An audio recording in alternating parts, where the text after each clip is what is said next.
Wie hast du das erfahren, dass sie rumbumst? Die hat mir irgendwann aus Versehen eine SMS geschickt. Was stand da drin? Happy Hour. Happy. Die haben sich vorher immer für eine Stunde getroffen, um 4, bevor ich von der Arbeit zurückgekommen bin. Und was hast du darauf gesagt? Dass ich das nicht so gut finde.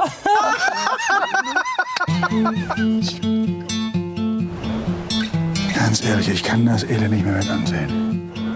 Also ich hab's dir angeboten, ich hab das Haus in Irland. Dann können wir richtig eine Woche einen drauf machen, oder? Wie früher.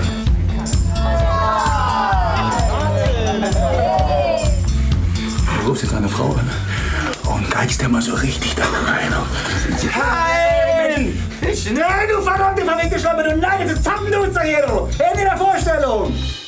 Hallo, Papa? Luca, geht einfach wieder ins Bett und schlaft schön, ja? Du, alles für euch, alles, komplett alles. Okay, was ist mit Nacktholzhaken? Du willst nicht nackt haben. Hey, Vorsicht, du Arsch! Wenn heiraten ein Zeichen für Reife ist, da bin ich sehr gerne nicht reif. Jeder sucht doch was in seinem Leben. Bringt einen Sinn. Wenn er das gerne auch unbedingt alles findet. I love Happy Hour. It's the best hour. It's the happiest hour. You could just call me. You didn't have to meet up with me. I thought Germans didn't have sense of humor.